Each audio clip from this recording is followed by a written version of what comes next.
বাংলাদেশের সাবেক প্রধানমন্ত্রী শেখ হাসিনা সেনাবাহিনী নিয়ে আপনি কি মনে করেন? আমার উপর নাকি সেনাবাহিনী এসে চাপ দিয়েছে যেন পদত্যাগ করি। সেনাবাহিনী তো সে কথা কখনো বলেনি আমাকে, কেন বলতে যাবে? বা আমার উপরে কেউ কোনো চাপ দেয়নি। গণভবনে নাকি রাত্রেবেলা আমাকে এসে চাপ দিল রিজাইন করতে হবে। না, চাপ তো দেয়নি, বরং প্রত্যেক মানা করছে, যে নিষেধ করেছে যেন আমি পদত্যাগ না করি। আমার দলের লোক আমাকে কিছুই বলেনি। যখন 34 জন নিহত হলো, এই আবু সাঈদের পরিবার থেকে শুরু করে সবাইকে আমি ডেকে নিয়ে এসে তাদের প্রতি আমার সিম্প্যাথি দেখাই, আর্থিক সহায়তা দিই। প্রত্যেকটা আহতকে আমি চিকিৎসা করি। আমার ডাক্তার সামন্তলাল সেন এবং ডাক্তার রোকেয়া যে হাসপাতালে প্রতিটি রুগীকে দেখে আসে, প্রতিটি হাসপাতালে যে তাদেরকে দেখে এসেছি, প্রত্যেকটা আর্থিক সহায়তাও দিয়ে এসেছি, নগদ টাকা দিয়ে এসেছি। আর চিকিৎসার জন্য সমস্ত খরচ আমি করেছি। আমি হত্যা করলে আবার এই চিকিৎসা করবো কেন? মানুষ হত্যা করা তো আমার কাজ না। তাই যদি হতো, তো আমার বাবা মা ভাইদের যারা হত্যা করেছে তাদেরকে আমি বিচার করতাম না, তাদেরকে খুন করতাম। আমি তো তা করিনি। সাধারণ আর 10টা মানুষ তার আপনজন হারালে যেরকম বিচার পায়, ঠিক সেইভাবেই বিচার করেছি। কাজে আমার নামে আজকে এই মিথ্যে কথা, এবং প্রথম আলোর দোহাই দিয়ে করেছে। প্রথম আলো কীভাবে এই কথা জানলো? প্রথম আলো তো গণভবনে ঢুকতে পারতো না। ডেইলি স্টার প্রথম আলো দালালি করে দেখে কোনোদিন আমি তাদের সাথে আর কথা, কারণ 2007 সালে যখন ইউনিসের সাথে দল করতে গেল, কিংস পার্টি বানাতে গেল, তখন থেকে তাদেরকে আমি দূরে সরিয়ে রেখেছি। কারণ আমি সেদিনও প্রতিদিন রাত্রে মিটিং করেছি সকলের সাথে, প্রত্যেকের সাথে আমার মিটিং হয়েছে যে কীভাবে এদের বিরত করবো। এদের যদি আমাকে উৎখাত করতে হলো ছাত্রদের, তো 7 তারিখে যখন বসে, তখন 8 তারিখেই তো যেমন ইউনুস করতেছে। এখন একজন আন্দোলন করতে গেলেই টিয়ার গ্যাস মারে, গরম পানি মারে, সাউন্ড গ্রেনেড মারে, গুলি করে, 2-4টা লাশ ফেলে আন্দোলন ঠান্ডা করে দিচ্ছে। আমরা তাই করতাম। আমরা তো তা করি নাই। উল্টো আরও আমি আইজিপি আমাদের পুলিশ কমিশনারকে বলছি, ছাত্রদের গায়ে যেন কোনো কিছু না লাগে, ওরা আন্দোলন করতে দাও। আমরা তো দিনের পর দিন আন্দোলন করেছি আইয়ুব খানের বিরুদ্ধে, এআই খানের বিরুদ্ধে, জিয়ার বিরুদ্ধে, এরশাদের বিরুদ্ধে, খালেদা জিয়ার বিরুদ্ধে দিনের পর দিন আইন করে আমরা আন্দোলন করেই তো দেশে গণতন্ত্র ফিরে এনেছি। আর এই ছাত্ররা যখন আন্দোলন করেছে, তখনও তো তাদের সাথে আলোচনা হয়েছে, তাদের বাবা মা এসেছে, মুচলেখা দিয়েছে, তারা আর কিছু করবে না বলে কথা দিয়ে গেছে। যেই আবার বেইমানি করেছে, অমনি 1 দফা দাবি, সমস্ত দাবি মেনে নেওয়ার পরে আমরা তাদের তো উৎখাত করতে যাইনি। তারাই তো মেট্রো রেলে আগুন দিয়েছে, পুলিশ হত্যা করেছে। নিজেরাই তো বলেছে যে মেট্রো রেলে আগুন না দিলে, পুলিশ হত্যা না করলে নাকি তাদের আন্দোলন সফল হতো না, বিপ্লব সফল হতো না। কিসের বিপ্লব? মুষ্টিমেয় লোকের কাছে অস্ত্র তুলে দিয়ে ওই টোকাইদের ভাড়া করা, কিশোর গ্যাং ভাড়া করা, ওই বিহারি ক্যাম্পের লোকদের ভাড়া করা, কিছু অন্য ছাত্রদের টাকা দিয়ে ভাড়া করে নিয়ে এসে অস্ত্র দিয়ে, ওটা কোনো বিপ্লব হয় না। কোনো রীতি নাই, আদর্শ নাই, লক্ষ্য নাই। একটাই লক্ষ্য, শেখ হাসিনার ক্ষমতা থেকে সরাও। কেন?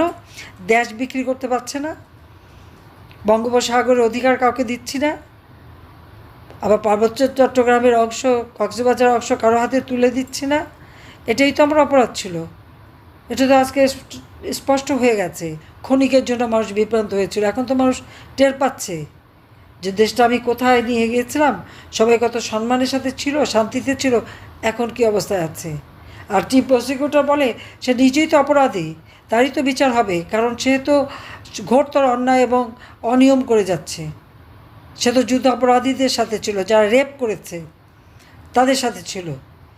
আর এই রাজাকারদের মুক্তি দিয়েছে, মানবতা লঙ্ঘনকারীকে মুক্তি দিয়েছে, নিজে একের পর এক মানবতা লঙ্ঘন করে যাচ্ছে, এবং জঙ্গিদের নিয়ে সে মদত দিচ্ছে। জঙ্গিদের সব জেলখানা থেকে ছেড়ে দিয়ে আজকে সে সমাজের বিভিন্ন জায়গায়, প্রত্যেকটা ইউনিভার্সিটিতে, প্রত্যেকটা প্রতিষ্ঠানে এই জঙ্গিদের বসিয়েছে ক্ষমতায়। এখানে কোনো মানুষের কোনো কাজ করার কোনো সুযোগ নাই। তার উপর আজকে সরকারি কর্মচারীদের উপরে জুলুম, তাদের বিরুদ্ধে মামলা মোকদ্দমা, সামরিক বাহিনীর যারা অফিসার তাদের উপরে মামলা মোকদ্দমা, পুলিশ বাহিনীর উপরে মামলা মোকদ্দমা, একের পর হাজার হাজার পুলিশ হত্যা করেছে। আমরা নাকি ছাত্র হত্যা করেছি। আমি চ্যালেঞ্জ দিচ্ছি, যে সমস্ত অভিযোগ এনেছে সব মিথ্যা, ভুয়া। আজকে যদি ছাত্ররা আন্দোলন করলে তাদেরকে উৎখাত করতে হলো বা তাদের কিছু করতে হতো, তাহলে 7ই জুলাই যখন ছাত্র আন্দোলন করতে শুরু করলো, 14ই জুলাই পর্যন্ত তারা নীরবে আন্দোলন করেছে, তাদের বিরুদ্ধে কোনো ব্যবস্থা তো নেওয়া হয়নি। এই 7 জুলাই থেকে 14 জুলাই এই 10টা দিন তারা যখন আন্দোলন করে, তাদেরকে একটা টোকাও পড়তে দেয়নি। মেয়েরা সারা রাত বসে যখন আন্দোলন করতো, আমারই পদত্যাগ চাইতো, আমি তাদের প্রোটেকশন দিতাম, তাদের নিরাপত্তা দিয়েছি। আমি কেন ছাত্র হত্যা করতে যাব? যখন 6 জন ছাত্র মারা গেল, তার শিক্ষক সাধারণ মানুষ মারা গেল, সাথে সাথে আমি জুডিশিয়াল এনকোয়ারি করে দিয়েছি। আমি হত্যা করলে নিশ্চয়ই জুডিশিয়াল এনকোয়ারি কমিশন গঠন করতাম না, এবং তারা কাজও শুরু করেছিল। কিন্তু একের পর এক লাশ পড়তে শুরু করলো।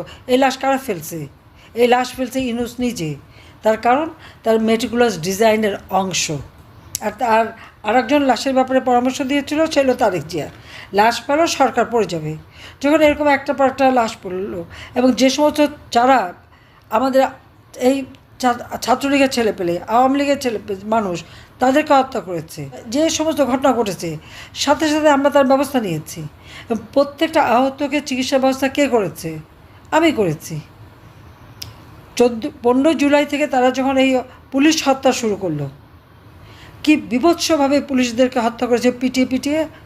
অন্তঃসত্ত্বা পুলিশ কনস্টেবলও রেহাই পায়নি। আওয়ামী লীগের নেতারে পিটিয়ে হত্যা করে গাছে ঝুলিয়ে রাখেনি।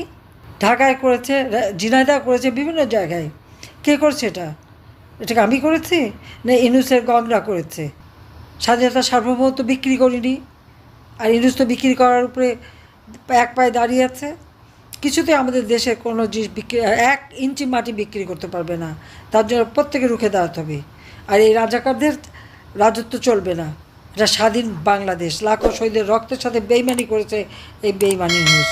কাজে এর বিরুদ্ধে সর্বতভাবে সবাইকে নামতে হবে, সেই আহ্বান আমি জানাচ্ছি।